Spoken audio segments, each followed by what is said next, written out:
So, last week I hit a wall, and yes, it was a busy season.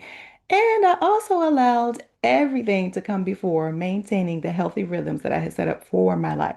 So, in this video, we're going to discuss how if you proactively build and maintain healthy rhythms, they can help keep burnout at bay. Welcome to Homeschool and You, where we bring home to school and school to home, and we discuss all things you and your growth in the process. I'm Nakia. I am a wife, a homeschool mom of one, and a leadership coach, consultant, and speaker. And one of the things that I've learned over the years is that having healthy rhythms in our lives helps to sustain us. And that is definitely true for having our life be sustainable while we are homeschooling. Now, some of the things we want to talk about in this video may seem obvious, but they just need to be said. Like, have you ever had some things that you knew you were supposed to do, but it didn't hurt to have somebody just say it back to you, right? I mean, sometimes even say it to yourself. The obvious things. Well, that is what this video is about. Some of the things may seem obvious, but it doesn't hurt to hear some of those obvious things again to help improve the quality of your life as you homeschool. So, first, we're going to touch on physical health and some things that you can do to build healthy rhythms into your physical health. And we are going to start with sleep. I heard once on a podcast, someone said that the beginning of our day actually starts with the night before. It starts with our sleep and our sleep hygiene and our sleep habits from the night before. Now, you might already know that a lot of specialists suggest getting 7 to 9 hours of sleep, but we all actually need, different levels of sleep. And so I just encourage people to get the amount of sleep that they know that they need to function well. Because I don't know about you, but when I don't get enough sleep, and my good enough is like 6 to 7 hours, preferably closer to seven. But when I don't get enough sleep, it's like I'm a different person out here. And so I just want to encourage you to make sure that you are getting the sleep that you need. Some of the things that can help with getting the sleep that you need is having a regular sleep routine. Now, y'all know this is things we do with our kids, right? We got the bath time or the shower time, right? We got the bedtime reading stories. We might have the evening devotionals, right? And we good for building a routine for our children, but do you have a routine for yourself for sleep? So that's something that I personally have been working on. And some of the things that I learned from my sleep specialist was, not having my phone in my room, shutting down screen times an hour and a half before going to bed. I actually bought blue blocker glasses that if I am looking at my phone in the evening, the glasses will protect my eyes from the blue light, which keeps you awake. Um, but do the things that you need to do to maintain your sleep hygiene and do what is best for you to be able to fall asleep and have a good night's rest. Now, one of my biggest pitfalls around sleep is like staying up late to do the me time, to do all the things that I didn't get to do throughout the day, like eating the snacks I didn't get to eat throughout the day because why do kids always try to be in our snacks, right? Or watch the show I didn't get to watch because, during the day, you're trying to watch the, kid-friendly shows. Or sometimes I just have a habit of scrolling social media because I'm just so tired and done that I need some entertainment. And I go on Instagram and look at cute puppies. But we have to resist the temptation for the extra me time at the end of the day because it can actually steal from the sleep that we need to get that night for the next day. And so I used to work with a nutritional therapist a few years ago. And one thing she told me was that a lot of times we reach for that me time at the end of the day because we haven't taken the time out for ourselves during the day. And so she would encourage me to do small things for myself throughout the day so that at the end of the day, I feel like I have done something for myself. And so I want to encourage you in the same way. Do something for yourself during the day, even if it's just taking a break during lunch and actually not multitasking. Like I have a habit of like working and eating, but like just enjoying a meal, listening to a good audiobook while you cook dinner, text with a good friend. Dare I say even take a nap if you can sneak in a good nap or at least a light rest. Just rest your eyes a little bit. But do even getting some exercise, going for a walk. Like I try to go for a walk most mornings because it helps. just center me, helps me get grounded, gives me time to think and pray. And sometimes I connect with friends while I'm walking. Of course, being out in the fresh air and nature is so helpful. And so that's one of the things that I do for me. And, doing those things throughout the day will help you feel like you have done enough that you don't need to sneak in that prolonged extra me time at the end of the day. Now, speaking of exercise, we need to get that movement in. It helps that for our state, at least in Maryland, we have to do PE. And so a lot of times I'm doing PE with my son. Sometimes we did this a lot in the winter. We're doing like little exercise videos inside. But most times I try to get us out. We don't live too far from like a tennis court. So we'll go there and we'll do badminton or pickleball, tennis. But just get some movement. You can invite your kids to go on the walk, biking, scootering, all the things. In the same way that we want our kids to get movement, it's really, really important for us to get movement too. And so, especially if you work from home like me, I really want to encourage you to just try not to stay in one place too long, but try to move around, take little movement breaks with your kids. It's important that we are able to work out the things that we're carrying in our body, that we're able to work it out of our body. So, I tend to carry a lot of stress, like in this area, right? Um, and it manifests as like pain in shoulders and neck. And so I've just been working on making sure I do some stretches and doing movement that will help move the stress out of my body. So build in some things that will help you maintain your physical health.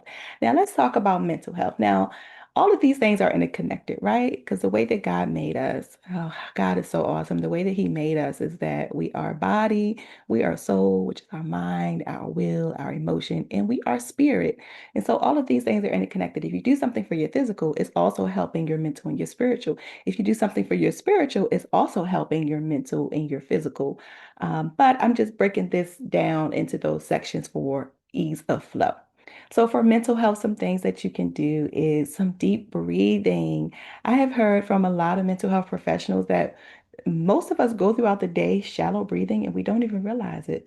So, they often recommend having some time in the day where we do some deep breathing. You can just do your own deep breathing. Like I do this like 4-4-4 method where you inhale for 4 seconds, hold for 4 seconds, exhale for 4 to 7 seconds. I like me a good long exhale. You just exhale all the stuff out.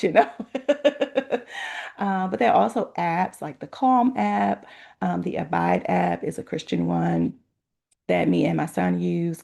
But whatever you need to just give you a minute to pause throughout the day and not just feel like you need to have this constant movement, but to pause, breathe, and do some deep breaths. And as you probably already know, having places to process your emotions and how you're doing is so critical to having a life that is flourishing and having healthy rhythms. And so that could be talking with friends, that can be meeting with a therapist as you need.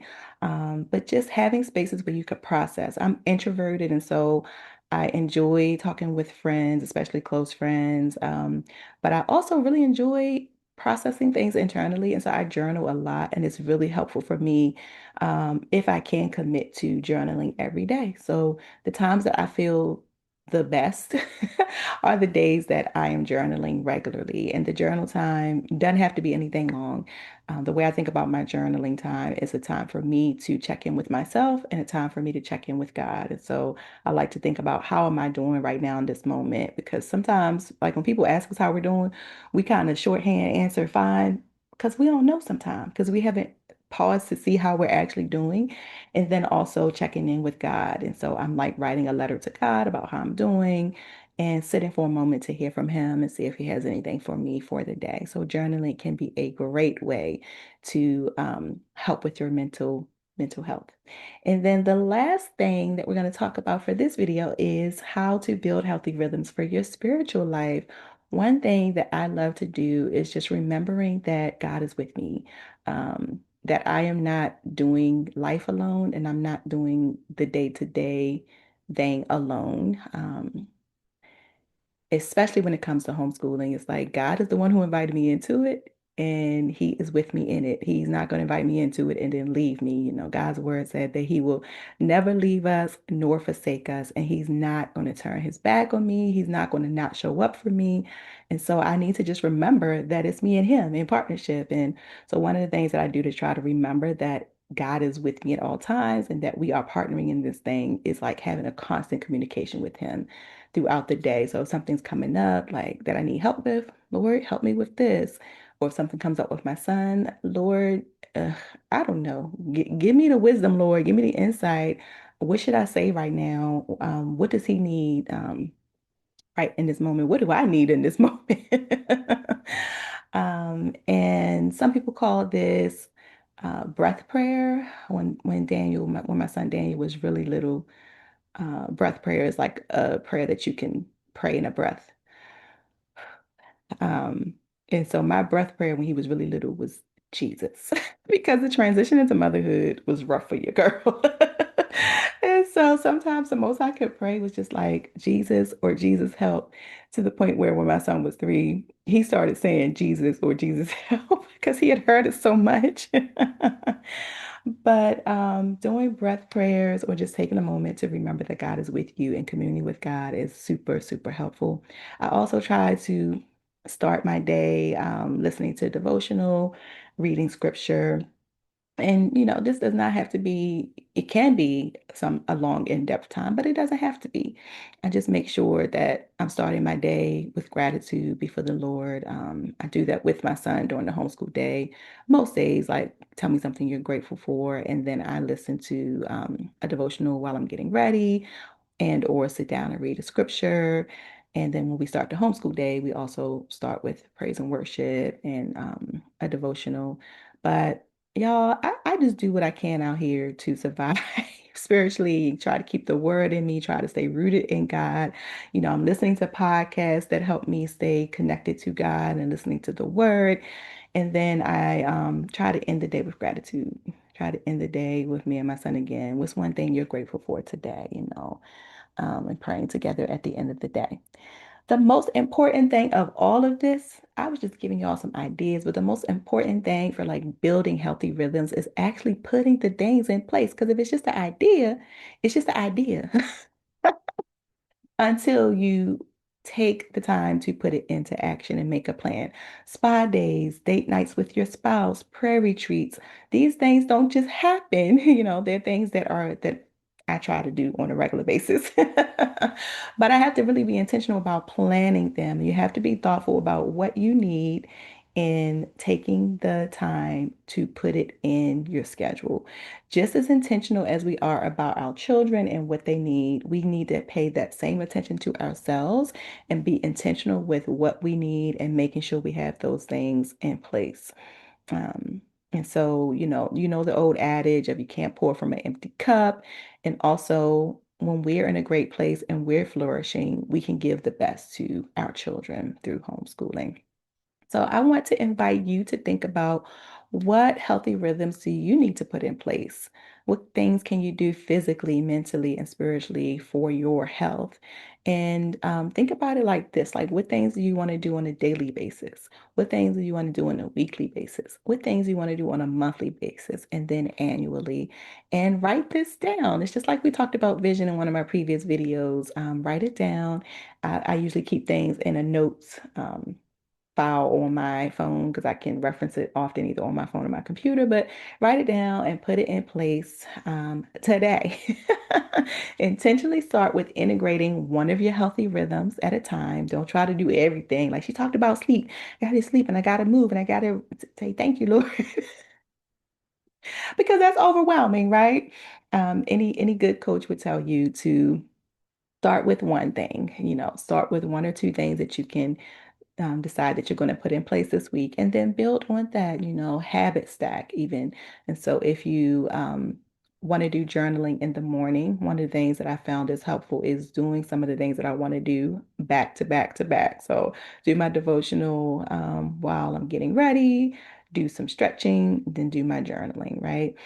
So habit stacking, once you get one healthy rhythm down, just build on that, build on that. So I hope that this video has been helpful for you. Please do like, subscribe. Let me know in the comments if you have any questions or any thoughts about how you try to maintain healthy rhythms in your life so that we can show up being the best version of ourselves that we can be, not only for our children and our spouses, and all the different spheres of influence that we have, but for ourselves. All right. I look forward to seeing you next video.